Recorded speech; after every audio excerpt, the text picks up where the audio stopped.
बिस्मिल्लाहिर्रहमानिर्रहीम। अस्सलाम वालेकुम। इन्फो टीवी में खुश आमदीद। आज 6 दिसंबर 2020 बरोज़ इतवार सऊदी अरब की शाम की खबरों के साथ मैं हूँ वसीम। अगर आप भी सऊदी अरब के हालात, सऊदी अरब के कानून और सऊदी अरब की ताज़ा तरीन अपडेट्स हासिल करना चाहते हैं तो इन्फो टीवी को सब्सक्राइब कर लीजिए, साथ में मौजूद बेल आइकन प्रेस कर लीजिए ताकि आप तक लेटेस्ट अपडेट्स पहुँच सकें। शुरू करेंगे आज शाम की पहली खबर के साथ।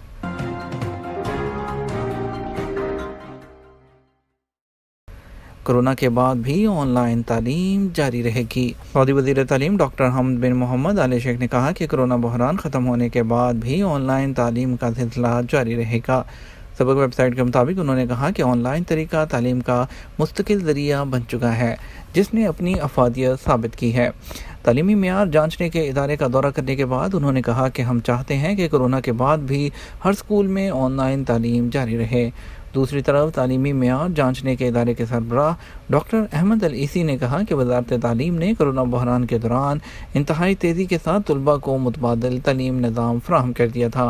तालीमी सिलसिला जारी रखने के लिए वज़ारत ने ऑनलाइन ज़राए के अलावा एन चैनल भी जारी किया, जिसमें तलबा को सबक पढ़ने और समझने में मदद मिलती है। उन्होंने कहा कि सऊदी अरब में ऑनलाइन तालीम कामयाब तजर्बा रहा, जिसकी अफादियत को तस्लीम किया जा रहा है। खुरूज ओहदा पर जाने के लिए अब कफ़ील की ज़रूरत नहीं होगी। सऊदी वज़ारत बराए ह्यूमन रिसोर्स निजी शोबे में आजर और अजीर के दरमियान मुलाजमत के मुआहदों में बेहतरी लाने के लिए 3 नए फार्मूले मुतारफ़ कराने जा रही है। सबक वेबसाइट के मुताबिक वज़ारत ने कहा कि नए फार्मूलों में गैर मुल्की कारकुन को मुआहदा ख़त्म होने पर कंपनी की मंजूरी लिए बगैर दूसरी कंपनी में काम करने का इख्तियार होगा। इसके अलावा गैर मुल्की कारकुन को खरूज ओहदा और खरूज नहाई में आज़ादी दी जाएगी। इसे सिर्फ कंपनी को अबशर के ज़रिए इतला देनी होगी। वज़ारत ने कहा कि आजर और अजीर के दरमियान मुलाजमत के मुआहदे में बेहतरी लाने के ये फार्मूले उन मुतअद्दिद इस्लाहात में से हैं जो कौमी तब्दीली प्रोग्राम के तहत हो रहे हैं। वज़ारत के मुताबिक इन तीनों फार्मूले मार्च 2021 में नाफिजुल अमल होंगे। वज़ारत ने मज़ीद वजाहत करते हुए कहा कि नए फार्मूले के मुताबिक अजीर को यह हक़ दिया जाएगा कि मुआहदे की मुद्दत ख़त्म होने के बाद वो किसी दूसरी कंपनी के साथ जॉब का मुआहदा कर ले, उसे पहली कंपनी से ऐसा करने की मंजूरी नहीं लेनी होगी। इसी तरह खरूज ओहदा के नए फार्मूले के मुताबिक गैर मुल्की कारकुन को कंपनी से एग्जिट एंट्री वीज़ा लेने की ज़रूरत नहीं होगी। उसे सफ़र पर जाने के लिए ऑनलाइन दरख्वास्त जमा कराना होगी, जबकि कंपनी को सिर्फ इतला देना होगी। जबकि खरूज नहाई यानी फाइनल एग्जिट पर जाने के ख्वाहिशमंद कारकुन को वापस जाने के लिए कंपनी से मंजूरी लेने की ज़रूरत नहीं होगी। वो जब चाहे मुआहदा ख़त्म करके वापस जा सकता है, ताहम उसे मुआहदा की शराइत पूरी करना होगी। सऊदी माहिरीन का कारनामा पैदल चलें, बिजली हासिल करें।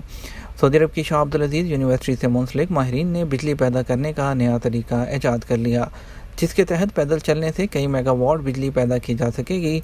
इस ईजाद के तहत सड़कों के नीचे खुसूसी डिवाइसेस नस्ब करके उनमें बिजली स्टोर की जा सकेगी। ज़ख़ीरा की जाने वाली बिजली की मिकदार इतनी होगी कि उससे हरम शरीफ की तमाम लाइटें रोशन हो सकेंगी। ईजाद को इलेक्ट्रिक जनरेशन टेक्नोलॉजी अमेरिका में रजिस्टर करा लिया गया है। सऊदी टीवी अल अखबारिया की रिपोर्ट के मुताबिक शाह अब्दुल अजीज़ यूनिवर्सिटी के सऊदी डॉक्टर अब्दुल हमीद अल हतीब और हुसैन बासी का कहना है कि उन्होंने सालों की मेहनत के बाद बालाखिर बिजली पैदा करने के लिए इंतहाई आसान तरीका दरियाफ्त करने में कामयाबी हासिल कर ली है। उन्होंने अपनी इस ईजाद को पेटेंट भी करा लिया है।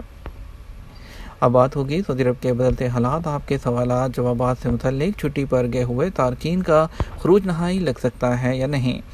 सऊदी अरब में हालात मामूल पर आ रहे हैं। बैनुल-अक़वामी परवाज़ें भी बहाल हो रही हैं, उम्रा भी बहाल हो चुका है। मौजूदा सूरत हाल के हवाले से सामईन ने अपने सवालात अरसाल किए हैं। सईद मुग़ल पूछते हैं कि सऊदी अरब से खरूज नहाई पर जाने वाले क्या दूसरे वीज़े पर आ सकते हैं, और जिसके बाद फाइनल एग्जिट पर जाने के बाद 5 साल तक दूसरे वीज़े पर नहीं आ सकते। क्या ऐसा कोई कानून है? सऊदी अरब में महकमा इमिग्रेशन एंड पासपोर्ट के कानून के मुताबिक सऊदी अरब में कानूनी तौर पर रहने वाले अगर मुस्तकिल तौर पर वतन जाना चाहें तो वो खरूज नहाई लेकर जा सकते हैं, और खरूज नहाई पर जाने वाले कभी भी किसी भी वक्त दूसरे वीज़े पर वापस आ सकते हैं। जहाँ तक आपने नए कानून के बारे में सुना है, ऐसा कोई भी कानून नहीं है। ज़िशान अली सवाल करते हैं, छुट्टी पर गए हुए लोगों का कफ़ील खरूज नहाई लगा सकता है या नहीं। سعودی عرب میں قانون محنت کے مطابق جو لوگ ورک ویزے پر سعودی عرب میں کام کرتے ہیں ان کے حقوق کے تحفظ کے لیے وزارت افرادی قوت کی جانب سے قوانین مرتب کیے جاتے ہیں۔ جہاں تک آپ کے سوال کا تعلق ہے تو قانون کے مطابق وہ غیر ملکی کارکن جو خروج عہدہ پر سعودی عرب سے گئے ہوئے ہوں ان کا خروج نہائی نہیں لگایا جا سکتا۔ خروج نہائی یعنی فائنل ایگزٹ لگانے کے لیے اس شخص کا سعودی عرب میں ہونا اور ویلڈ اقامہ ہونا لازمی ہے، اس کے بغیر خروج نہائی نہیں لگ سکتا۔ رحمت علی پوچھتے ہیں کہ اس وقت پاکستان میں ہوں، کیا کفیل میرا اقامہ تجدید کر سکتا ہے؟ موجودہ کورونا وائرس کی وجہ سے تاحال بین الاقوامی سفر پر جزوی پابندیاں اٹھائی گئی ہیں، تاہم سعودی حکام کی جانب سے غیر ملکیوں کے لیے جو ہے وہ بڑی اچھی آفر دی گئی ہے کہ ان کے کفیل یا ان کی کمپنی چاہیں تو آپ کے اقامہ کو اور چھٹی کو آن لائن ابشر یا مقیم کے ذریعے تجدید کر سکتے ہیں۔ مزید خبروں کا سلسلہ جاری رکھتے ہیں۔ طائف کے سیاحتی علاقوں میں ٹھیلے ہٹا دیے گئے۔ طائف میونسپلٹی نے سیاحتی علاقوں میں غیر قانونی ٹھیلے ہٹا دیے۔ سبق ویب سائٹ کے مطابق میونسپلٹی نے کہا کہ شفا اور ہدا کے علاوہ تمام سیاحتی علاقوں اور پارکوں میں غیر قانونی طور پر ٹھیلے لگانے والوں کے خلاف کارروائی ہوئی ہے۔ اجازت نامہ حاصل کیے بغیر ٹھیلے لگانے والے بلدیہ کے ضابطوں سے باہر ہوتے ہیں، ان کے ہاں صحت کے معیار کا بھی اندازہ نہیں لگایا جا سکتا، جبکہ ٹھیلے پر فروخت ہونے والے کے پاس صحت کارڈ بھی نہیں ہوتا۔ اس کے علاوہ جو لوگ بلدیہ سے اجازت نامہ حاصل کر کے ٹھیلا لگاتے ہیں تو ادارہ ان کے ساتھ مکمل تعاون کرتا ہے۔ ریاض میں اقامہ قوانین کی خلاف ورزی پر 21 افراد گرفتار۔ ریاض ریجن میں گزشتہ ایک ہفتے کے دوران وزارت افرادی قوت کی تفتیشی ٹیموں نے اقامہ اور محنت قانون کی خلاف ورزیوں پر مختلف ممالک سے تعلق رکھنے والے 21 افراد کو گرفتار کیا ہے۔ وزارت کی تفتیشی ٹیم کا کہنا ہے کہ اقامہ اور محنت کے قوانین کی خلاف ورزی کرنے والے بیشتر غیر ملکی انفرادی ویزے پر سعودی عرب میں مقیم تھے، جو اپنے کفیل کے علاوہ دوسری جگہ پر کام کر رہے تھے۔ ویب نیوز سبق کے مطابق وزارت افرادی قوت کی تفتیشی ٹیموں نے گرفتار کیے جانے والے تمام غیر ملکیوں کو ڈیپوٹیشن سینٹر ترحیل بھجوا دیا، جہاں سے ان سے مزید تحقیقات کے بعد انہیں ملک بدر کر دیا جائے گا۔ جازان میں رضاکاروں کی صفائی مہم۔ رضاکاروں کے عالمی دن کے موقع پر جازان میں ساحل، باغوں اور پارکوں کی صفائی کے لیے 100 رضاکاروں نے مہم میں شرکت کی۔ ویب نیوز سبق کے مطابق رضاکاروں میں خواتین اور بچے بھی شامل تھے۔ بحرین کورونا ویکسین کے استعمال کی منظوری دینے والا پہلا عرب ملک۔ ریاست بحرین نے کورونا وائرس سے بچاؤ کے لیے بننے والی فائزر ویکسین کی سرکاری طور پر منظوری دے دی۔ یہ اقدام کورونا وائرس کے بڑھتے ہوئے کیسز کے مد نظر دیا گیا۔ بحرین دنیا کا دوسرا اور عرب دنیا کا پہلا ایسا ملک بن گیا جس نے ویکسین کے استعمال کی باقاعدہ منظوری دی ہے۔ بحرینی اتھارٹی برائے regulatory profession and health services نے ویکسین کی منظوری ہنگامی حالات کے پیش نظر دی ہے۔